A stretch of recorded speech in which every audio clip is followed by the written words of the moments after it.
Film की शुरुआत में हम ज़्यूस के वॉइस ओवर में सुन पाते हैं कि पुराने जमाने में पृथ्वी पर देवताओं और राक्षसों का राज था। लेकिन मेरा बेटा पर्सिउस जो आधा देवता था, उसने क्रेकेन नामक राक्षस को मारकर इंसानों की रक्षा की। इसलिए मैंने पर्सिउस को अपने साथ मिलकर राज करने का मौका दिया, पर उसने एक आम इंसान की तरह जीवन जीने का फैसला किया। यहाँ तक कि उसकी पत्नी की मृत्यु हो जाने के बावजूद उसने मुझे या बाकी देवताओं से मदद नहीं मांगी। लेकिन अब देवताओं का समय समाप्त हो रहा है, इसलिए मेरा बेटा पर्सिउस अपनी जिम्मेदारी से मुंह नहीं मोड़ सकता।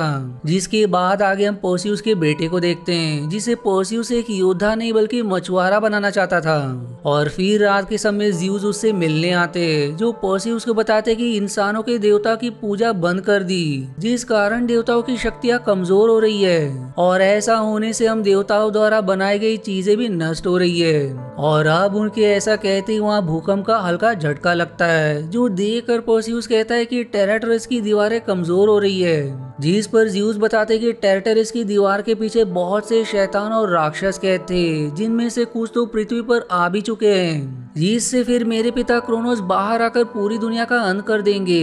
जिसके बाद वो पर्सिउस से कहते कि इस सब में हमें तुम्हारी मदद चाहिए, क्योंकि तुम आधे देवता हो जो बाकी देवताओं के साथ मिलकर इस समस्या का समाधान कर सकते हो। पर इस पर पर्सिउस अपने पिता को वहां से जाने के लिए कह देता है। अब ज़्यूस, पोसाइडन और ज़्यूस का दूसरा बेटा एरेस, ये तीनों पाताल लोक में हेडिस के पास जाकर उससे टेराटरस की दीवारों को वापस से मजबूत करने की बातें कहते हैं, ताकि क्रोनोस कभी आजाद ना हो सके। लेकिन हेडिस, जिसे ज़्यूस ने स्वर्ग से निकालकर पाताल में भेज दिया था, वो उसके ऊपर आक्रमण कर देता है, जिसमें पोसाइडन घायल हो जाता है। जबकि एरेस अपने ही पिता यानी कि ज़्यूस पर आक्रमण करके उन्हें कैद कर लेता है, जिससे हम समझ पाते हैं कि वो हेडिस के साथ मिला हुआ है। और वहीं टार्टरस की दीवारों के कमजोर होने से बहुत से शैतान पृथ्वी पर आकर तबाही मचाना शुरू कर देते हैं। और इसी सब में एक ड्रैगन, जिसके दो मुंह थे, वो पर्सिउस के गांव पर आग के गोले उगलने लगता है। जिसके जवाब में पर्सिउस उससे लड़कर किसी तरह उसे मार गिराता है। लेकिन इस लड़ाई में वो काफी घायल हो गया था, इसलिए वो गांव की एक महिला से अपना इलाज करवाता है। वो महिला उससे कहती है कि तुम आधे देवता हो और तुम्हें इस सब को रोकना चाहिए। पर इस पर पर्सिउस जवाब देते हुए बताता है कि मैंने अपनी पत्नी से वादा किया था कि अपने बेटे को तलवार उठाने नहीं दूंगा। जिस पर वो महिला समझाती है कि ये बातें साधारण परिस्थितियों में सही है, लेकिन ऐसे परिस्थिति में ये बातें मान्य नहीं रखती। इसलिए पर्सिउस अपने बेटे को लेकर ज़्यूस के मंदिर में उनसे बात करने जाता है, लेकिन प्रार्थना के बावजूद ज़्यूस वहां नहीं आते। और तभी वहां पोसाइडन आ जाते हैं, जो बुरी तरह घायल थे।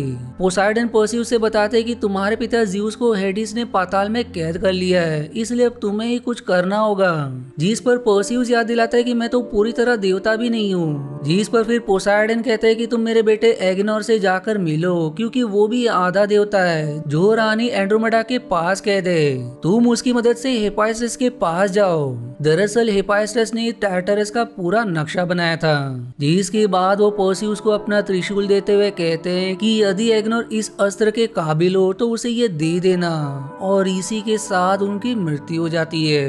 अब इसके बाद पर्सिउस अपने उड़ने वाले घोड़े पर बैठकर रानी एंड्रोमेडा से मिलने निकल पड़ता है। पर वहीं एंड्रोमेडा के सैनिक उसे हवा में उड़ता देख दुश्मन समझकर पर्सिउस पर तीर से वार करने ही वाले होते हैं कि सही समय पर एंड्रोमेडा आकर उन्हें रोक लेती है। और अब ये पता चलने पर कि वो पर्सिउस है, तो सारे सैनिक उसके सामने झुक जाते हैं। तब पर्सिउस एंड्रोमेडा के साथ एग्नोर से मिलता है, जहां वो एग्नोर को ये बताता है कि मैं ज़्यूस का बेटा हूँ और मैं भी तुम्हारी तरह आधा देवता हूँ। जिस पर पर्सिउस खबर करता है कि तुम्हारे पिता मर चुके हैं। पर ये सुनकर एग्नोर कहता है कि देवता कभी नहीं मरते।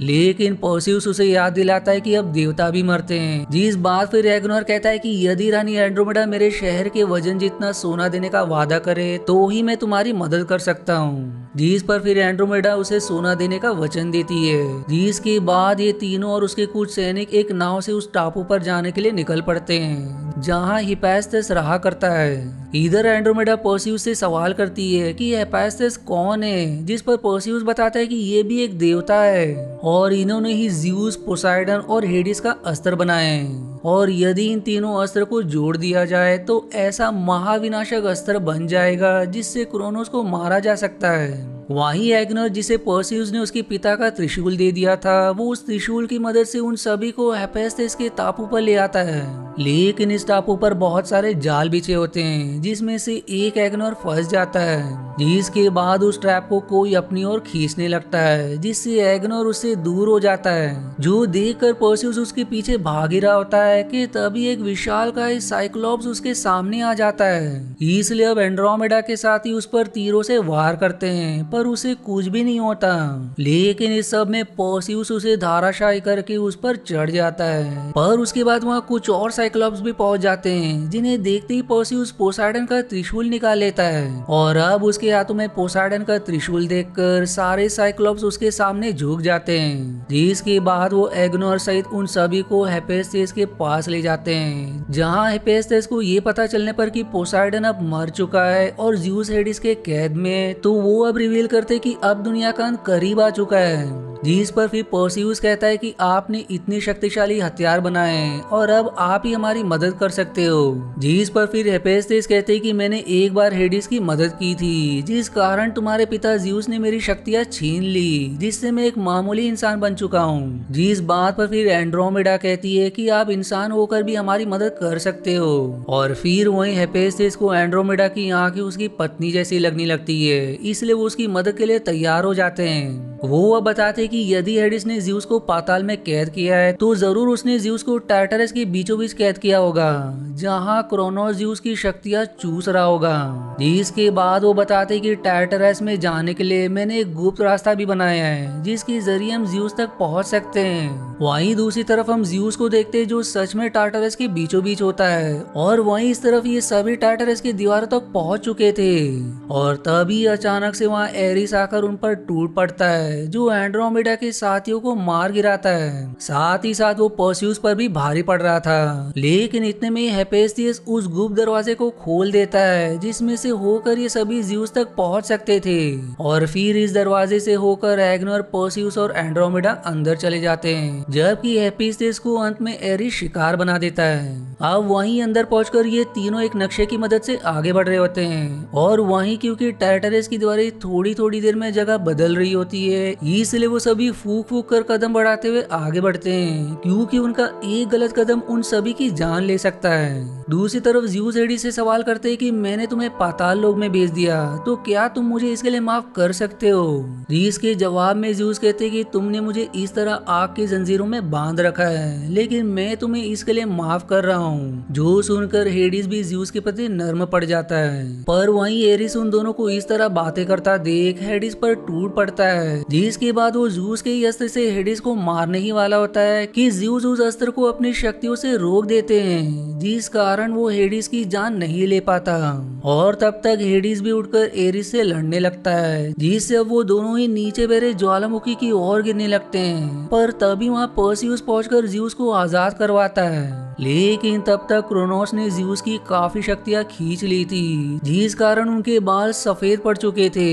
जिसके बाद जब पर्सिउस ज़्यूस को लेकर वहां से जाने ही वाला होता है कि तभी वहां वापस से एरिस आ जाता है, जिसके पीछे हेडिस भी आकर उसे ज़्यूस को नुकसान पहुंचाने से रोकता है। जिसके बाद उन दोनों में वापस से लड़ाई शुरू हो जाती है, और इतने में ही पर्सिउस ज़्यूस को लेकर बाहर जा ही रहा होता है कि तभी एरिस ज़्यूस पर पोसाइडन के त्रिशूल से वार करता है, जिससे ज़्यूस बुरी तरह घायल हो जाते हैं। पर इससे पहले कि एरिस कुछ और कर पाता, ज़्यूस पर्सिउस से हेडिस का अस्त्र लेकर उसे पोसाइडन के त्रिशूल से जोड़ देते हैं, जिससे एक चमकदार रोशनी के साथ वो सभी गायब होकर रानी एंड्रोमेडा के राज्य में टेलीपोर्ट हो जाते हैं। पर तब तक ज़्यूस काफी कमजोर हो चुके होते हैं, जो पर्सिउस से उन तीनों हथियारों को जोड़कर क्रोनोस को खत्म करने को कहते हैं। लेकिन पर्सिउस के पास सिर्फ 2 हथियार होते हैं, क्योंकि ज़्यूस का अस्त्र एरिस के पास होता है। इसलिए वो टेलीपैथी के जरिए अपने भाई एरिस से संपर्क करके उसे लड़ाई के लिए चुनौती देता है। इसलिए अब एरिस पर्सिउस की बताई हुई जगह पर पहुंच जाता है, लेकिन उसके साथ पर्सिउस का बेटा होता है, जो देखकर पर्सिउस विनती करता है कि मेरे बेटे को इस लड़ाई से दूर रखो। पर इस पर एरिस कहता है कि मैं उसे कुछ नहीं करूंगा,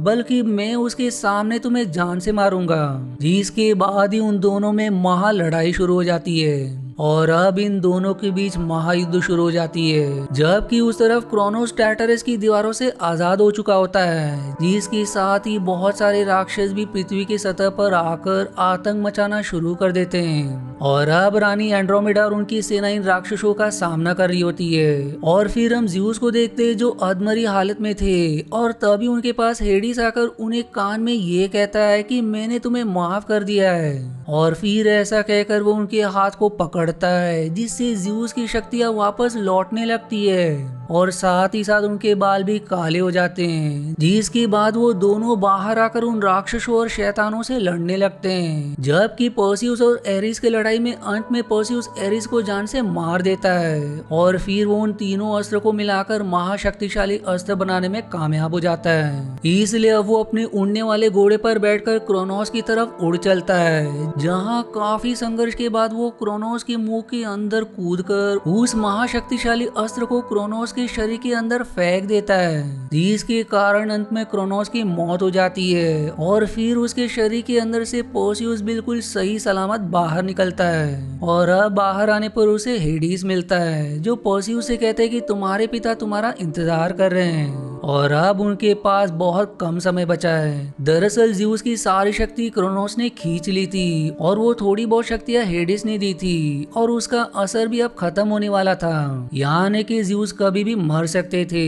इसलिए पर्सियस तुरंत अपने पिता से मिलता है, जहां वो उनसे ये कहता है कि हेडिस आपकी मदद कर सकता है, जिस पर फिर ज़्यूस ये कहते हैं कि वो मेरी काफी मदद कर चुका है। और फिर ज़्यूस पर्सियस से अपनी आखिरी कुछ बातें करने के बाद वो राख बनकर उड़ जाते हैं, जिसके बाद हेडिस भी वहां से चला जाता है। अब अगले सीन में पर्सियस एग्नोर से मिलता है, जो उसे एंड्रोमेडा के पास जाने को कहता है, जिस पर फिर पर्सियस एंड्रोमेडा से मिलता है, जहां वो दोनों एक दूसरे को किस करते हैं। और फिर मूवी के आखिरी सीन में पर्सियस और उसके बेटे को देखते हैं, जहां उसका बेटा ये कहता है कि हमें वापस अपने घर चलकर मछलियां पकड़नी चाहिए, जिसके जवाब में पर्सियस कहता है कि हम यहीं रुकेंगे। और फिर ऐसा कहकर वो अपने बेटे को एक तलवार देता है, जो काफी भारी होती है, जिसे उठाने में उसके बेटे को काफी परेशानी होती है। जो देखकर पर्सियस कहता है कि तुम पर्सियस के बेटे और ज़्यूस के पोते हो, क्या तुम इस तलवार का भार भी नहीं उठा सकते?